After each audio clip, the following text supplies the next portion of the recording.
Hello YouTube.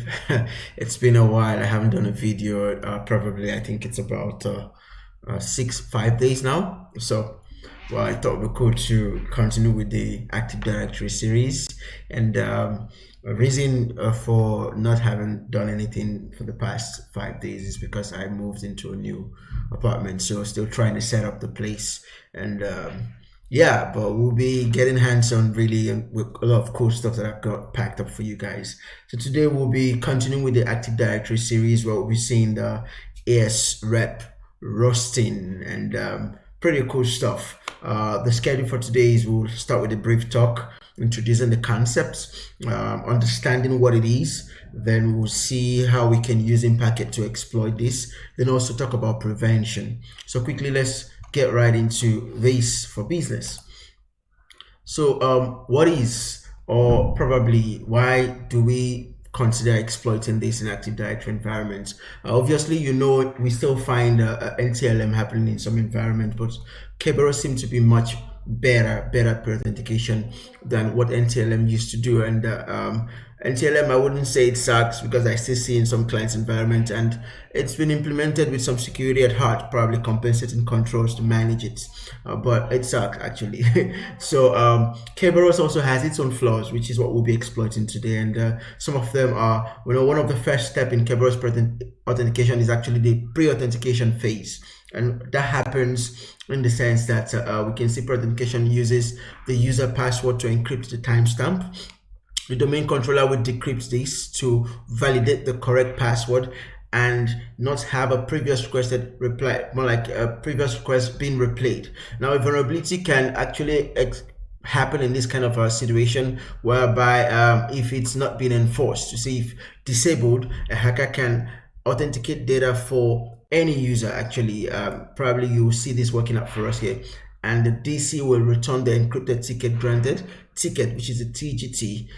It can then be used to brute force. Probably we'll find Hashcat doing this for us when we get to that phase.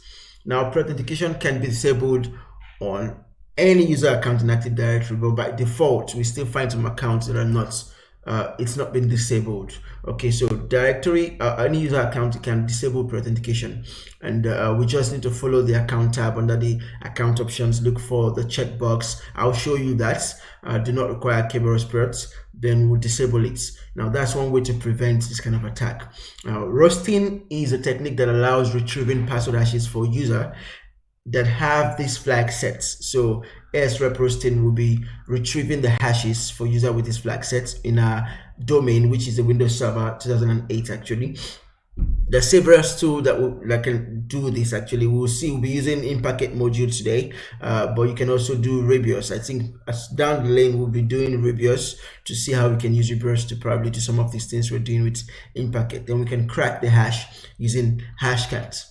Now, a prevention, the first strong recommended prevention will be to disable this thing. You want to audit your environment. I've shown how to use Pincastle, pretty cool tool, or even the other script that I showed to audit your Active Directory infrastructure, find out flaws or misconfiguration, and you will definitely find this. I think when I had run Pincastle, we found this thing being flagged that there is a problem with this thing, so we probably would have fixed this then. That's the first line of defense. Audit your environment, scan either both active or passive technique, find out what it is, then rapidly fix it. The second method will be to use a stronger password. Now, the stronger the password, the more difficult it is to crack the hash. So that will also be another active way of preventing this. And the third one will be to validate that the user passwords had not been leaked, even if it's a strong password in quotes. If it's been leaked in a breach database, obviously we can see reboot table happening, or we can even see Hashcat doing some powerful stuff to compare those hashes, pre-compute hashes, and actually find the password very, very fast. So we're going to stop the chart here and get into the meat. So it's demo time. Yay! Okay, so let me walk you through what our demo environment looks like.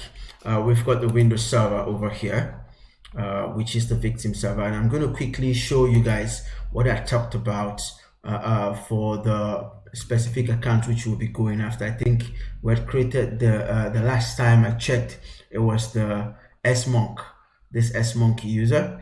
But we did create a computer account, so maybe we'll go validate the computer accounts, but we'll be going after SMonk. So let's just go for that Scarlet Monk guy as our target account that we've actually fished for, and we have that account. Where is that SMonk? Okay, that's it. If I right click on this, probably view properties, we will see the details. But remember, I did say we can find out if periods had actually been disabled on this. So I'm going to show you how to find that stuff quickly. Okay, so if we navigate over to accounts, and we can see account options here, we can see there's already a bad policy here. Password never expires, stores password using reversible encryption, pretty much bad stuff by default. But if I scroll down, we'll see do not require Kerberos pre-authentication. So we're taking advantage of this bad configuration on this user accounts to be able to exploit this Active Directory domain by having this user credential. So let's go get this thing working for us. Now, also we can see this had been methodology, which is the mind map I've been working with. I've showcased the how to add computer accounts. You can go check it out on our YouTube channel. We've showcased password policy abuse. We've also showcased Cyber's principal name, the SP, and the last time. Today we're somewhere here, ASP or AS rep roasting. So let's quickly get this thing working. We'll be using in packets. We can see we're in the in packet folder in my up directory. Now we're going to run the module specific. Then we'll find out if this is possible to exploit this particular user and grab the hashes, then maybe go crack that, or we can even do a pass the hash attack. Okay, so first we're going to list all the accounts. I'm using the get np user.py in packet module, which has this period not sets. I'm just going to use the command get np user, the domain, the particular user credential which you have. Remember the accounts, computer account which you have created, then also the password, then the domain controller IP. So if I press enter on that, we can see, oh, not just SMonk, there's also Jacob Justin, then there's also the administrator. Okay, pretty much good for us. So what we're going to do now is we're going to see if we can extract these hashes, then pass them into a file, then use hashcat to crack these hashes. So I'm going to clear this screen. I'm just going to type the command in here, Python. I think I'm going to use the up arrow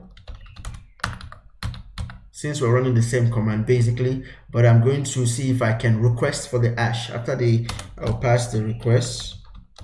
Then I'm going to, after the request, I'm going to pass the output file. Let me see if I can request for it. Okay, I'm being able to request for it. And this seems like it's Justin Jacob. Then this is SMonks down here. Administrator should be somewhere in between, which is, I think, this one here. Okay, so let's see, since we can request for it, let's see if we can pass this out to a file and save it somewhere. We use the output file flag. Then we're going to save this maybe on our roots. Since we're logged in as roots here, or we can just save it in the current directory. We'll just give it a name, rep.hash. I think that should be pretty fine. Now we'll extract those hashes. We'll have them on our local box. ls, I should cut the content of rep.hash. We have the hashes in there. So I'm going to move rep.hash to a better directory so I can work from there and use hashcat to crack it. Okay, so we have the hash. We're going to use hashcats to crack this thing. We'll be using the method 18,200 specific for that hash. Then we'll see how we can crack this thing quickly fast. Okay, this is what the command looks like. We're going to just run this hashcat method 18,200 on the hash, then pass our dictionary, which is rocky.txt, see how fast we can crack, and then grab the passwords. Okay, so just like magic, we cracked all three hashes. So we can see the hash for Jacob Justin. They seem to be using the same password as Scared Monk, which is using the same password. We could probably have used Metasploit to attempt a password spray or even in packets. Then we can see the admin password. These seem like a bit strong passwords, you know, it's got a mix of upper and lowercase numbers and special character, but we're able to crack them pretty much fast. Okay, so that will be all for today. Well, quick review. To prevent stuff like this again, I'm going to go from the start. I start by auditing the Active Directory infrastructure, finding out those users with this messed up configuration and fixing it. One. Two, enforce a stronger password policy, but that's not a bulletproof. It's not a bulletproof mechanism, because if I have a database of a hacked password, just like I'm using to brute force this, I can actually still brute force and find that password pretty much fast. But I still recommend auditing, then fixing stuff quickly, fast. That way you stay safe from the bad guys trying to mess up your Active Directory environments. Thank you for your time, and I'll be seeing you in the next recording. Maybe we'll do some TryAcme stuff. And stay safe, have a wonderful weekend, and see you. Bye.